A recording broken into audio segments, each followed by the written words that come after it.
Hello.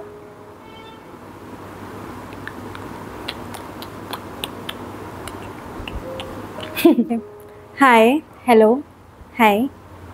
I bought two books 2 days back actually. The first one is My Body by Emily Ratajkowski. I never can pronounce her surname. It is basically about feminism, her experience, exploring feminism, sexuality, and power of men's treatment of women and women's rationalizations for accepting that treatment. It is a collection of essays, and I guess I bought this book because people often talk about books that you should read in your 20s, and I am 21 now, so I thought that this book would be a great addition to the list that I'm making for myself, books that I want to read in my 20s. Another book that I bought was Tales from the Cafe by Toshikazu Kawaguchi. It is the sequel or the second part in the Before the Coffee Gets Cold series, because apparently there are like 5 to 6 books now. I was kind of skeptical to buy this book because a lot of people said that Before the Coffee Gets Cold did not need a sequel and it was perfect the way it was. So I was skeptical on whether I should read it or not, but then I saw that it was for only like 115 rupees and finally I bought it. Let's hope that I love it as much as I did Before the Coffee Gets Cold. Like, that book was just really, really beautiful. Yesterday, I also saw Kriti Sacha's new video titled Is It Exhausting to Be You? Or Is It Exhausting to Be Yourself? I can't exactly remember. It was a lovely video. She bought me books. She talked about she talked about all those books, and I thought, I think she's just a really cute and good-natured human being in general. I haven't met her. I don't think I ever will, but I do like her a lot, at least her personality on Instagram. And in that video, actually, she talked about how Instagram is kind of like a curated version of herself, and how she wanted to make YouTube her personal diary so that when she looks back, she can just see what kind of person she was and how she grew up to be her present self. And I thought that was like a really, really good idea. I never see social media as kind of like a personal space, because everyone has obviously curated a version of themselves that they think is perfect to show other people. So the things that she said about social media and just about presenting yourself on social media made really, really, really sense. And after hearing her thoughts, I realized that I want to do that as well. I want to have a personal space for myself as well. But the problem is, I'm not good at articulating my thoughts. I only ever talk to my parents about every single thing, about every single feeling, especially my mother. I don't really know how to express myself to other people. And currently, I literally only have my parents with me. I don't have any other friends. I do have a few, but I only have my parents for now. So it kind of made sense when she said that she wanted YouTube to be a personal space for her thoughts. Yeah, that's what I'm trying to do with this video, I guess. Just putting out what I'm thinking, my thoughts, stupid and not non-poetic thoughts, but thoughts nonetheless. Also, she posted like her July prompts on her Instagram. One of those prompts was, what version, a version of me I want to be, someone I'm proud of being.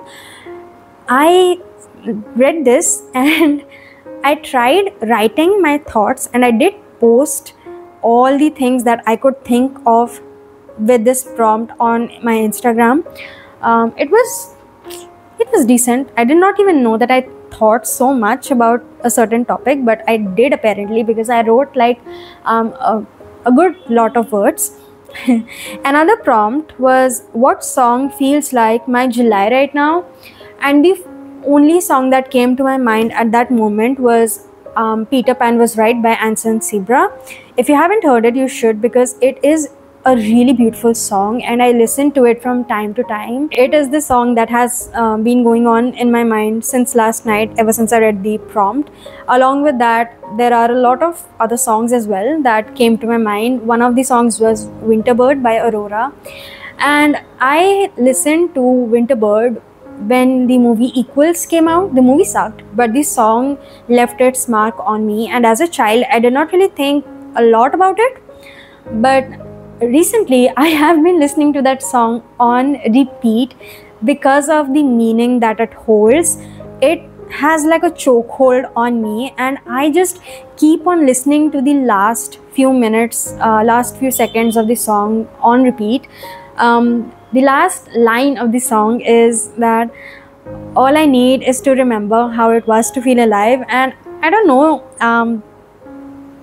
I actually made a whole playlist called The Older I Get, because I'm 21, I graduated, I don't know what is going to happen with my life. I am preparing for CAT. I want to get into a good MBA college, a good business school, but it's this uncertainty of future just never crossed my mind. I was always sure that something would happen, but now that I'm only preparing for my CAT exam, I'm waiting to get like an offer letter for a job, I just don't know. This uncertainty kind of scares me a lot. With that, I am actually also thinking a lot about this book, A Psalm for the Wild Build. I loved this book. I really, really did. But I have a love-hate relationship with this book because I liked it so much, but I also hate the fact of how much I envy the character Dex. They have a job that they really love. They still felt unsatisfied, though, so they just decided to take a break. And then the things that they talked about with Moscap, it just made me think of how these are the things that I want to hear. These are the things that I want to hear from real people in my real life, but instead I'm reading about these in a book, and how much I just cannot afford to have these thoughts, to have these questions in my mind. I don't know why, but this book really left its mark on me. And even though I just finished this, like I think it's only been like 1 or 2 months since I finished this, and the second part as well, I just want to reread it again because I don't know why this book is just calling out to me for some reason. But I have a lot of other books to read, so I am putting rereading this book off, and I don't know, maybe I'll just forget all about my current reads and pick this up again, because after The Perks of Being a Wallflower and The Starless Sea, I guess this has become one of my comfort books. I didn't even realize it, but it just really creeped its way into my heart, and I didn't even know that it had. One morning I just woke up and decided that I really love this book and I hate it as well. I want to reread it, and this book is in my heart.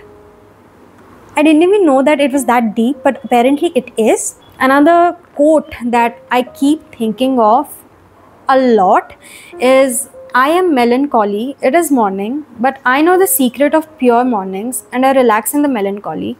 Another quote from this book only, Agua Viva, is, I am making myself, I make myself until I reach the pit. This book is also like constantly in my mind. A lot of the ideas, a lot of the thoughts, a lot of the writings are just replaying in my mind, and I keep picking this book up and just perusing the pages, going through the quotes that I really loved again and again and again. I guess the reason that I hate both of these books are because these are the ideas that I want to adapt, I want to adopt in my life. Not adapt, why would I adapt? Adopt in my life, but I cannot. I don't have the privilege. I'm rambling. I'm trying rambling. I see a lot of people do this, ramble or just yap. They love yapping, and a lot of people are like certified yappers on the internet. I wanted to try that as well because I think of myself as like completely like an idiot. I feel like I don't have interesting thoughts. I feel like I'm not an interesting person actually. So I wanted to try yapping as well. I wanted to try rambling as well, just to see if my thoughts are interesting and to just see if I'm able to put my thoughts into words. I'm thinking a lot about the books that I want to read in my 20s. Like, I just turned 21, as I said in the beginning. Not just, I turned 21 in April actually. So, not just, but I turned 21 in April, and there are so many reels and there are so many videos about people just going on and on about how Just Kids is a book that you should read in your 20s. Everything I Know About Love is a book that you should read in your 20s. And I was thinking about making a list of books that I think I should read in my 20s. Like, I want to make this list for me. If you are interested in something like that, let me know. I would share that list with you as well. So far, I have, I think, My Body and another book called Girlhood by some author, I don't know. I'll put a picture here. That book was recommended by Lexi, and Lexi from Lexi Nova. I cannot remember, I'm so sorry.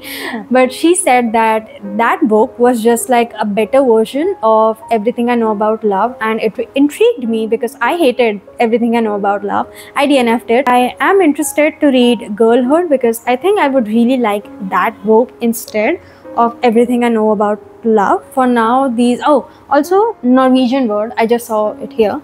Norwegian Wood, do I have any other book? Okay, Norwegian Wood and The Virgin Suicides. That's, yeah, those two are the books that I can see right now on my shelf that I really want to read in my 20s. They make sense, right? Those are like books that you should read in your 20s, right? I've seen people recommend Norwegian Wood, but I haven't seen people recommend Virgin Suicides. But I think that is also a really good book and I should read it soon. There are a lot of other books obviously on my wish list. I should make a video. I'll make a separate video actually talking about those books and why I want to read those. I keep playing with him because I love him. Thank you so much for hearing me rambling, and thank you so much for joining my podcast. I hate podcasts, by the way. I don't know why, but I just don't like them. I don't vibe with them. But thank you for listening to me ramble. Thank you for listening to me yap. Let me know if I'm like, I could become a certified yapper in the future or not. If I can, yay. If I can't, again, yay. I guess I just won't be making such videos anymore because I realized that being a certified yapper is definitely not in my career. Okay, bye.